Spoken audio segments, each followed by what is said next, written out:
Hello and welcome to Shop Talk with Dan the Man. In today's video we're going to talk about this. This is FeatherPro and we're going to jump into this product, what it can do for you in your shop to keep you safe. Stay tuned to find out more.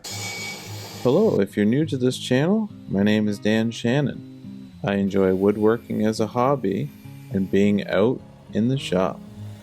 On this channel, dive deep into my shop as we explore tools and tool reviews, as well as chatting about everything related to woodworking.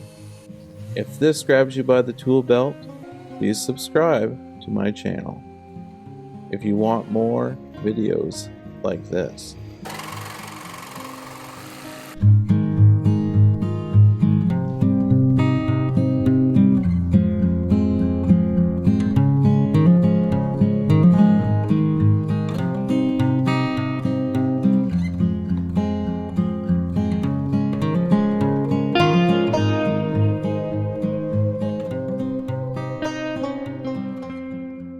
Hello and welcome to Shop Talk with Dan the Man. If you're new here, welcome. If you're returning, thanks for stopping back in. In today's video we're going to talk about this. This is a featherboard. It's called the FeatherPro. You can buy this on their website or you can buy it on Amazon. And this device is very handy in a shop. It's very convenient for safety. This is why I bought it, and hopefully after watching this will be a purchase that you'll make for your own shop safety. So let's dive into the features, then we'll jump into the hands-on, and then I'll do some final thoughts. So before we get started, I will put the specs up on this device and the company that makes it. So here comes the specs. Here's the specs.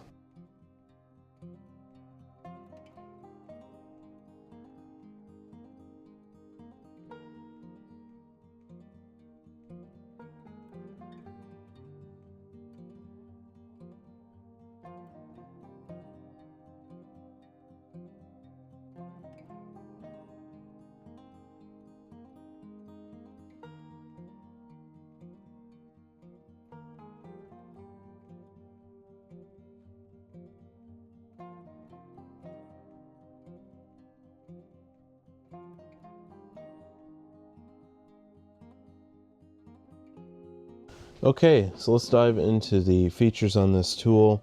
You'll notice here that there's two knobs, and that's for your back adjustment on your track.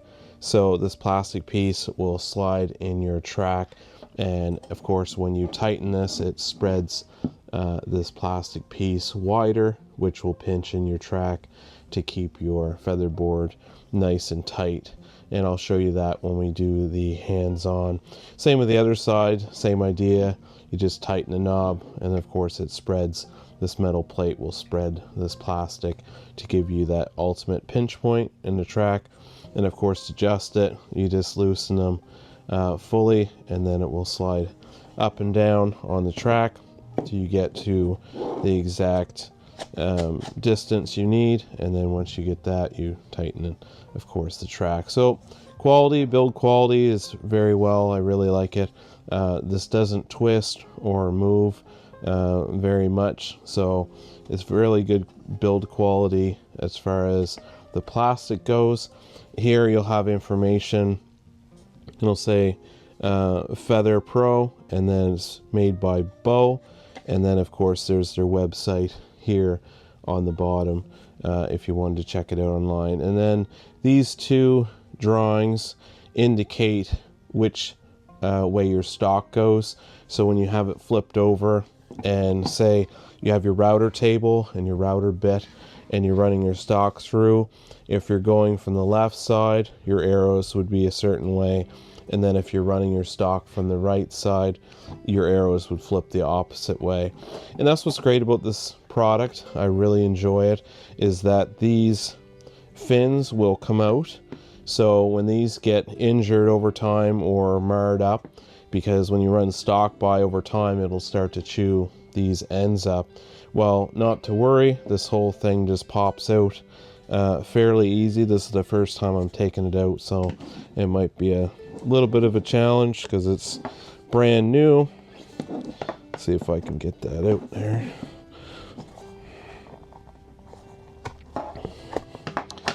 There we go. So these fins come out and you can replace them. They're made of very tense foam, very rigid.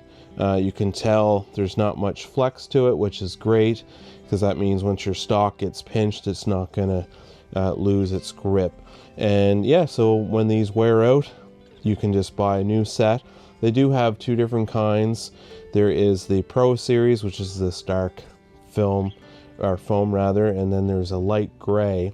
And the difference between the two of them is the light gray is made for materials that have, say, a finish on. You didn't want them to mar as bad, so you can swap these out, keep the bow plastic unit, so the main unit, which also, to point out, would be financially cheaper, because once you buy the full package, you just have to buy the actual arrows. You'll save money by buying just this instead of the full combo. So I really enjoy that as well. Once you buy the full set, you only have to buy the replacement. So the gray ones would be for softer materials that you don't want to get as marred up. And then when you're done swapping it out or flipping it around, depending on which way you're cutting, then you can just slide it back in to the track, just line it up, and then push it down into the track. Very easy, very straightforward, and there you go, back in business, back to use. And I'm pretty sure that's it as far as the features go. It's pretty straightforward. There's not a whole lot on here. You can buy a stackable one, so what that means is there's two of them on top of each other, and it's quite high. So if you're running a board through on a router table that's higher up, it keeps tension on the top of the board as well as the base, which is very good for safety. I do not have that double stack set, but in the future I will definitely plan on purchasing that for safety. All right, let's jump into the hands-on and show you what this thing can do. Hands-on.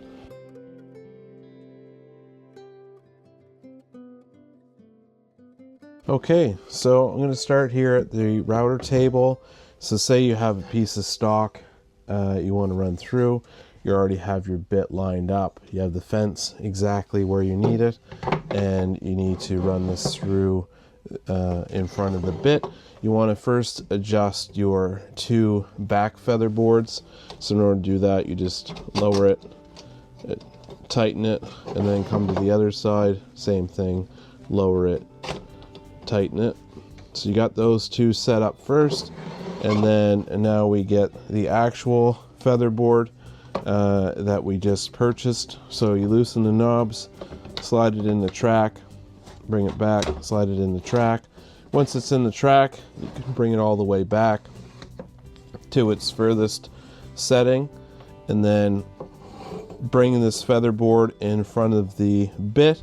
So you want to have this directly across, keeps the tension, because this is your spinning part, and you don't want the kickback to pull this board out, because normally without this feather board, this board would want to wander this way because the bit is cutting the material.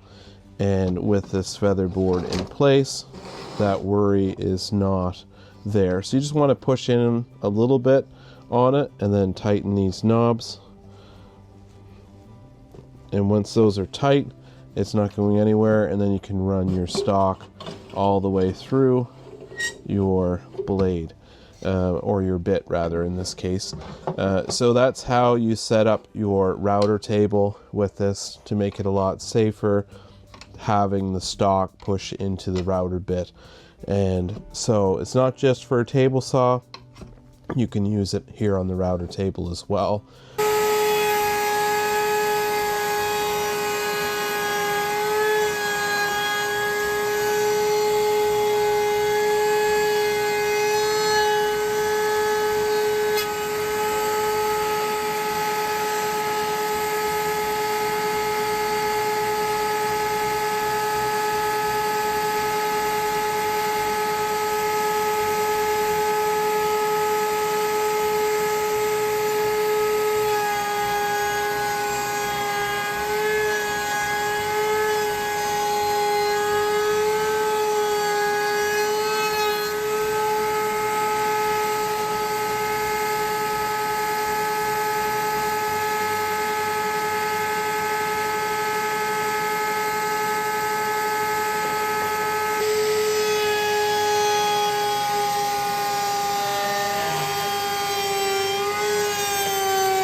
Okay, so let's jump into the table saw now, and I'll show you that setup.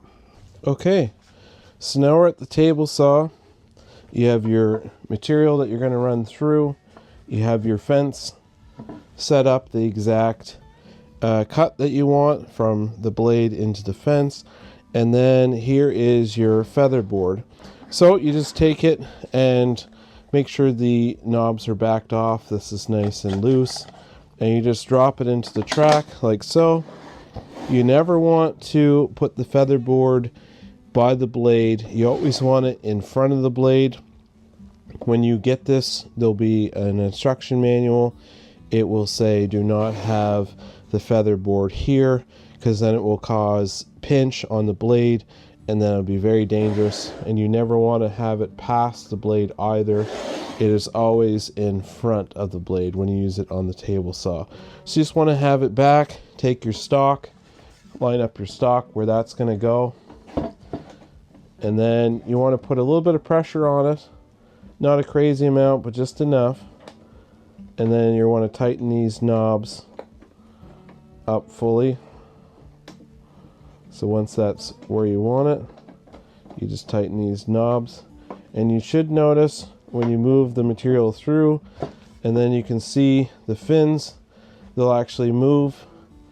You see that there? They'll actually move quite a bit, and that will create a pinch so it won't bring your material back towards yourself.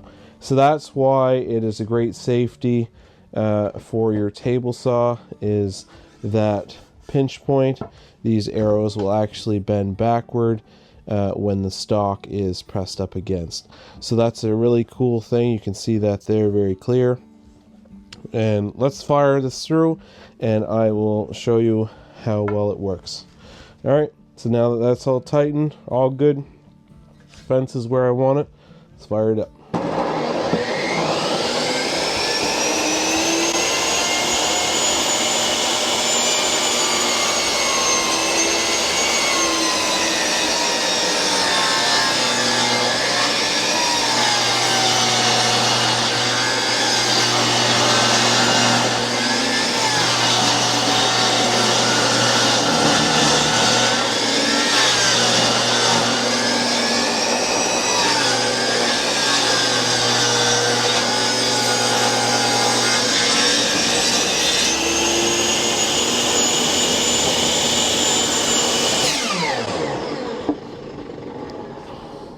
Alright, so you can see there the feather board was keeping the board nice and straight as it went through the saw to create the rip cut, and you can see there it did a great job holding the stock. Now this was a rough board, so it did have quite a bit of roughness, so over time of course that's going to wear down these feathers, but like I said in the information that these can be replaced. You can swap them out, they just pop out and put new ones in. Alright, we got one more tool to show this on, and then we'll jump into some final thoughts. Okay, so here we are at my bandsaw, and unfortunately I didn't test this out prior to mentioning that you can use it on your bandsaw. My track, my miter track, is too small for this feather board. Now you can use other feather boards. That doesn't mean you can't use feather boards on this bandsaw at all. This is a Mastercraft, but in this case it just won't go in the track.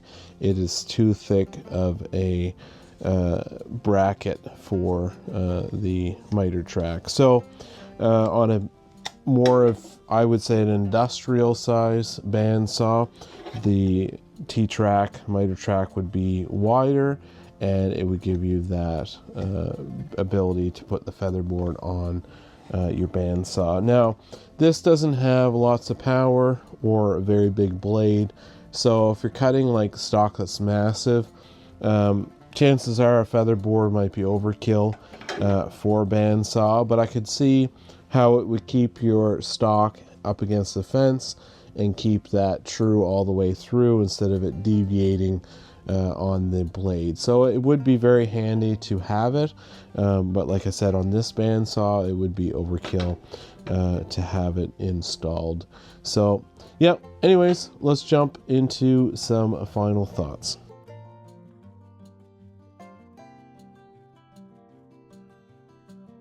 Thanks for watching today's video. I hope you enjoyed the features, the hands-on, and now we're getting into the final thoughts.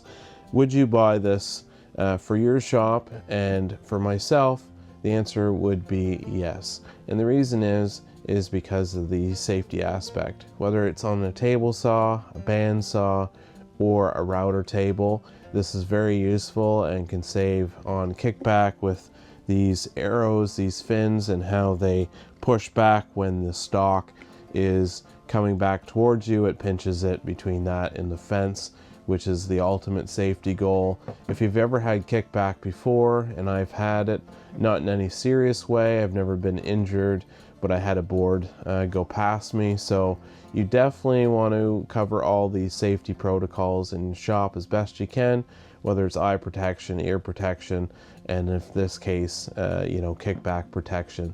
So, is it built well? I would say, the materials they use are very durable. This plastic, you can't bend it, it doesn't creak, it's not, very thin, so it's very rigid. These knobs, they're very, built very well, very tough. You can feel the quality in your hands. The back plastic plate, same idea, is built very well, and the metal that they use to spread this plastic in the track is very well built too. And of course the foam, I've already talked about that, and the quality that this foam provides. So yep, at the end of the day, hands down, I would definitely recommend this.